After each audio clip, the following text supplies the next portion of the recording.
Elle ne savait pas que son simple geste allait bouleverser sa vie. Chaque jour, cette jeune femme africaine à la peau ébène offrait un repas à ceux qui n'avaient rien, sans rien attendre en retour. Mais un matin, tout changea. Qui était vraiment cet homme qu'elle aidait depuis si longtemps? Pourquoi l'avait-il observé en silence? Et quel secret allait transformer son destin? Asseyez-vous confortablement. Car ce que vous allez découvrir va vous choquer et vous émouvoir. Voici l'histoire d'une jeune femme au cœur pur. Et d'un inconnu mystérieux qui allait révéler la vraie richesse du cœur. Amina avait 22 ans et vivait dans un quartier modeste, où les rues poussiéreuses étaient toujours animées par le bruit des vendeurs et le va-et-vient des habitants. Chaque matin, avant que le soleil ne réchauffe les toits en tôle, elle préparait ses petites marmites de riz, de haricots et de bouillie d'igname dans son café de rue. Son stand était fait de bois brut, avec des bancs branlants et une vieille table qui grinçait à chaque mouvement. Pourtant, pour Amina, cet endroit était son royaume. Malgré la fatigue et la pauvreté, elle accueillait chaque client avec un sourire qui semblait capable d'éclairer la journée la plus sombre. « Bonjour monsieur, soyez le bienvenu », disait-elle, d'une voix douce mais ferme. Les passants étaient souvent surpris par sa gentillesse, car dans ce quartier, la survie primait souvent sur l'empathie. Chaque après-midi, Amina partageait une partie de sa nourriture avec un vieil homme que tout le monde ignorait. Il avançait lentement sur un fauteuil roulant branlant, les jambes bandées, l'air fatigué et poussiéreux. Les passants se moquaient parfois de lui, le contournant comme s'il n'existait pas. Mais Amina le voyait. Elle l'appelait affectueusement « Papa Gio » et veillait à ce qu'il ait toujours un repas chaud. Ce jour-là, alors qu'elle disposait les assiettes sur sa table, elle remarqua le regard fatigué de Papa Gio, qui semblait plus faible que d'habitude. Il ne demanda rien, ne mendia pas. Il s'assit simplement et attendit, silencieux. Les mains d'Amina tremblaient légèrement lorsqu'elle posa sa dernière portion de riz avec du poulet devant lui. C'était sa seule assiette pour elle-même, mais elle ne pouvait pas se résoudre à la garder. « Tiens, mange », dit-elle doucement. Papa Gio leva les yeux, surpris et ému par ce geste simple mais sincère. Dans le silence du quartier, seul le bruit des roues de son fauteuil roulait sur les cailloux. Les passants continuaient leur chemin, indifférents, mais pour Amina, chaque sourire échangé, chaque geste de bonté avait un poids immense. Alors qu'elle essuyait ses mains sur son tablier, elle sentit un étrange frisson. Pour la première fois, elle sentit que quelque chose allait changer dans sa vie, quelque chose de plus grand que ce qu'elle pouvait imaginer. Et sans le savoir, ce simple geste de générosité allait bientôt ouvrir la porte à un destin qu'elle n'aurait jamais cru possible. Les jours passaient, et Papa Gio continuait de venir à l'échoppe d'Amina. Chaque après-midi, il avançait péniblement sur son vieux fauteuil roulant, toujours silencieux, toujours humble. Les autres habitants du quartier le regardaient avec mépris ou indifférence, mais pour Amina, il représentait bien plus qu'un simple mendiant. Il était un rappel que chaque personne mérite respect et compassion. Un après-midi, alors qu'elle servait du riz jollof à 2 enfants affamés, elle sentit une présence différente. Une grande voiture noire s'était arrêtée brusquement devant son stand.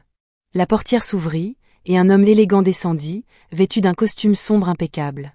Ses chaussures brillaient, et son regard scrutait attentivement Papa Gio. Amina sentit un frisson parcourir son dos.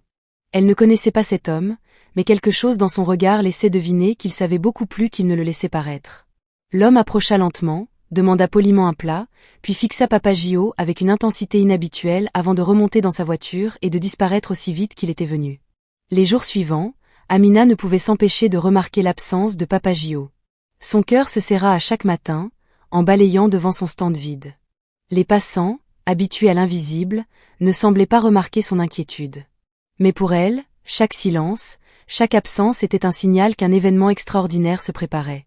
Puis, un matin, une enveloppe brunâtre fut glissée sous sa porte. Aucun nom, aucun signe d'expéditeur, juste un mot simple, Hôtel Green Hill, 16 heures. Ne le dis à personne. Le cœur d'Amina battait à tout rompre. Elle savait que sa vie venait de basculer. Sans hésiter, elle prit une profonde inspiration, ferma son petit stand et se dirigea vers ce mystérieux hôtel, une partie d'elle tremblante d'excitation, l'autre remplie d'appréhension. Alors qu'elle s'avançait dans les couloirs luxueux de l'hôtel, escortée par un homme en costume, Amina comprit que le monde qu'elle connaissait jusqu'ici, ses soucis, ses petites victoires, sa routine, n'était qu'un préambule. Quelque chose de plus grand, de plus incroyable, l'attendait derrière ces portes brillantes. Elle ne savait pas encore si la rencontre avec Papa Gio allait révéler un secret, un test, ou une opportunité qui changerait à jamais sa vie. Mais au fond d'elle, elle sentait que sa bonté, sa générosité, ne seraient pas oubliées. Et ce sentiment, fragile et puissant à la fois, la maintint droite alors qu'elle poussait la porte de l'inconnu. Amina entra dans la pièce vaste et silencieuse de l'hôtel Green Hill. Son regard fut immédiatement attiré par une silhouette au centre, Papa Gio. Mais il n'était plus le vieil homme fragile qu'elle connaissait. Son fauteuil roulant avait été remplacé par un siège élégant, et ses vêtements, bien que simples, portaient une dignité et une élégance inattendues. Il leva les yeux et lui sourit doucement. « Amina » dit-il, sa voix claire et posée. Elle sentit son cœur battre à toute vitesse. Chaque geste, chaque mot de cet homme mystérieux semblait chargé d'un poids qu'elle ne comprenait pas encore. « Qui êtes-vous vraiment » murmura-t-elle, incapable de contenir sa surprise. Papa Gio, ou plutôt, l'homme devant elle, lui répondit calmement « Mon nom n'est pas celui que tu connais. Mais sache ceci, je t'ai observé parce que j'avais besoin de connaître ton vrai cœur. » Amina sentit un mélange de peur et de curiosité. Elle avait nourri cet homme avec le peu qu'elle avait, par pure bonté, sans jamais attendre de retour. Et maintenant, cette bonté, cette sincérité, allait être jugée par un mystère qu'elle n'avait jamais imaginé. Papa Gio se leva lentement, ses mains posées sur les accoudoirs du fauteuil. Il continua, « Ce que tu as fait pour moi, ce que tu fais pour les autres chaque jour, c'est rare. La vraie générosité n'a pas de prix, et pourtant, elle mérite reconnaissance. » Amina sentit les larmes lui monter aux yeux. Elle ne savait pas comment réagir. Ses mains tremblaient, et son souffle s'accélérait. Chaque souvenir des repas partagés, de chaque sourire échangé, revenait à elle avec une force nouvelle. Alors que le silence s'installait, un léger bruit de pas résonna dans la pièce. Le mystérieux homme en costume noir qui l'avait escorté la première fois apparut derrière Papa Gio. Il tendit une clé brillante vers Amina. « Ceci est pour toi. » Confuse, elle prit la clé et la regarda attentivement. « Pour moi ? Mais, pourquoi ?» Papa Gio sourit avec tendresse. « Parce que tu as montré que même dans la pauvreté, la vraie richesse est dans le cœur. Et aujourd'hui, je veux te montrer ce que cela signifie vraiment. » Amina sentit son esprit tourner. Tout ce qu'elle connaissait, sa petite échoppe, ses efforts quotidiens, sa vie simple, venait de se transformer en une réalité où tout semblait possible. Elle comprit que cette rencontre n'était pas un hasard, mais une épreuve, un test de cœur, qui allait changer sa vie pour toujours. Alors qu'elle levait les yeux vers lui, elle sentit une vague d'espoir et de peur mêlée. Ce qu'elle allait découvrir allait dépasser tout ce qu'elle avait imaginé, et elle savait que son monde ne serait plus jamais le même. Amina suivit Papa Gio à travers un long couloir élégant, ses mains crispées sur la clé qu'il lui avait donnée. Chaque pas résonnait dans le silence, comme si le temps lui-même retenait son souffle. Elle ne savait pas ce qui l'attendait, mais une étrange combinaison de peur et d'excitation la poussait à avancer. Ils arrivèrent devant une grande porte en bois sombre. Papa Gio se tourna vers elle et dit avec sérieux « Derrière cette porte se trouve ce que tu as gagné par ton cœur pur. Mais sache que ce n'est pas seulement une récompense matérielle, c'est une leçon sur la vraie générosité et le courage. » Amina inspira profondément et ouvrit la porte. Ses yeux s'écarquillèrent. La pièce était immense, lumineuse et remplie de tables bien dressées, de chaises confortables et d'équipements qui semblaient sortir d'un rêve. C'était un restaurant somptueux, mais étrangement silencieux, presque sacré. Papa Gio s'assit sur une chaise et l'invita à le rejoindre. « Regarde autour de toi, » dit-il calmement. « Tout ceci est à toi. Mais il y a une condition. » Amina cligna des yeux, ne comprenant pas une condition. Papa Gio hocha la tête. « Oui. Avant de profiter de ce lieu, tu dois montrer que ta bonté n'a pas de limite. Que tu peux continuer à aider même quand personne ne regarde, même quand il n'y a aucune récompense. » Elle sentit une boule dans sa gorge. « Mais, comment ?» murmura-t-elle. Papa Gio lui tendit un carnet. « Ici sont les noms de personnes dans le besoin, des quartiers oubliés, des enfants et des familles qui n'ont rien. Tu auras les moyens de leur venir en aide, mais ce que tu feras, personne ne saura à moins que tu le veuilles. » Amina regarda le carnet, les larmes lui montant aux yeux. Tout ce qu'elle avait toujours rêvé de faire, aider les autres malgré ses propres difficultés, était enfin possible. Elle comprit que sa bonté n'était pas seulement un acte quotidien, mais un vrai pouvoir capable de changer des vies. Papa Gio se leva et marcha vers elle. « Tu as prouvé que ton cœur est pur. Maintenant, il est temps de prouver que tu peux l'utiliser pour le bien. » Amina sentit une force nouvelle l'envahir. Ses mains tremblaient, mais son esprit était clair. Elle savait qu'à partir de ce moment, sa vie ne serait plus jamais la même. Elle n'était plus seulement une jeune femme qui vendait de la nourriture sur le bord de la route. Elle était devenue une lumière pour ceux qui étaient dans l'ombre. Et tandis qu'elle fixait le carnet, elle sut que chaque choix qu'elle ferait désormais, chaque geste de bonté, chaque repas partagé, serait le début d'une nouvelle histoire, une histoire où la générosité et le courage étaient les véritables richesses.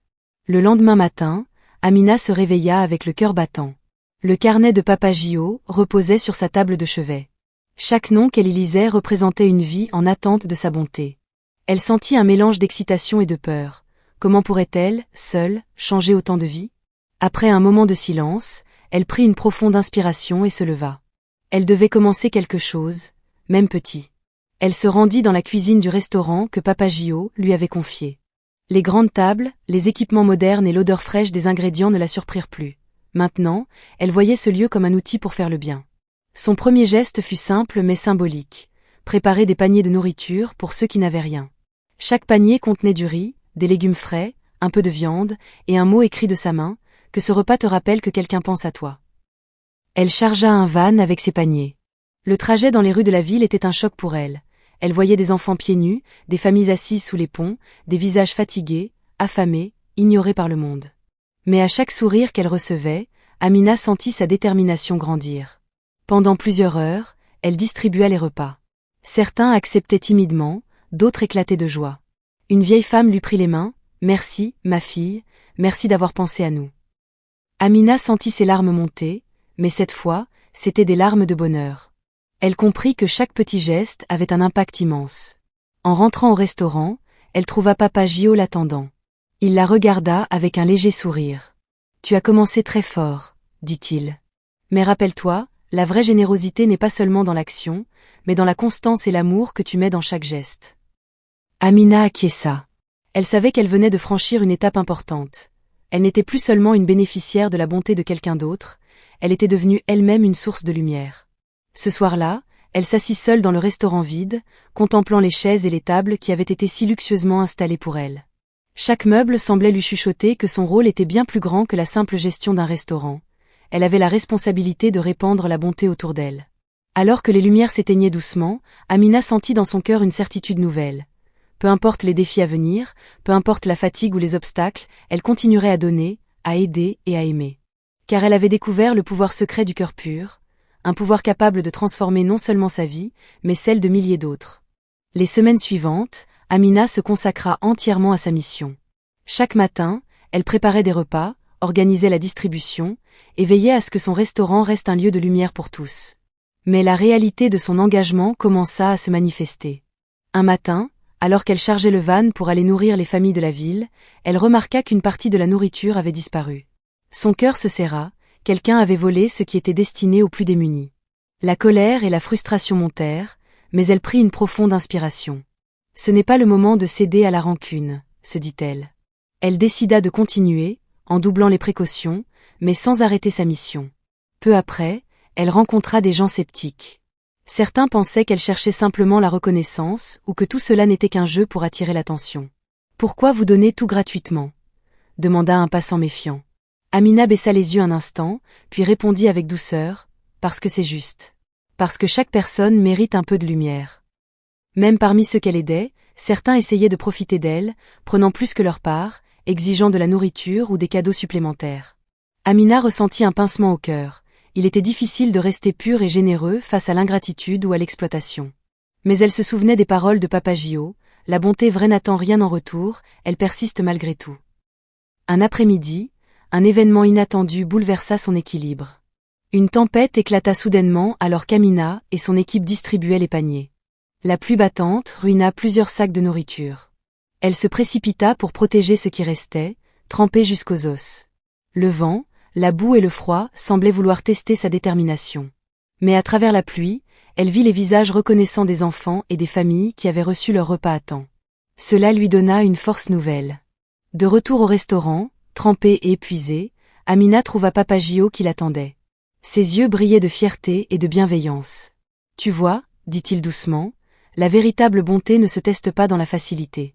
Elle se révèle dans les moments où tout semble contre toi. » Amina comprit alors que les obstacles n'étaient pas là pour la faire tomber, mais pour renforcer son courage et sa résilience. Chaque vol, chaque doute, chaque tempête était une épreuve que son cœur devait surmonter. Ce soir-là, elle s'assit dans le calme du restaurant, entourée de l'éclat des lumières et de la chaleur des cuisines encore fumantes. La fatigue pesait sur ses épaules, mais son esprit était plus clair que jamais. Elle savait désormais qu'être généreuse et rester pure dans ses intentions nécessitait de la force, de la patience et une foi inébranlable dans le pouvoir de la bonté. Amina se coucha tard, le cœur rempli de certitude. Elle continuerait, malgré les difficultés, car chaque sourire, chaque regard rempli de gratitude, chaque vie qu'elle touchait était une victoire sur la dureté du monde. Et dans cette certitude, elle trouva un courage qu'elle n'avait jamais connu auparavant. Les mois passèrent, et Amina continua son œuvre avec dévouement. Chaque journée apportait son lot de défis, des pénuries de nourriture, des malentendus, des gens qui doutaient de sa sincérité. Mais à travers toutes ces épreuves, son cœur restait pur et sa volonté intacte. Un matin, alors qu'elle distribuait les repas aux familles, elle aperçut un groupe de journalistes et de photographes au coin de la rue.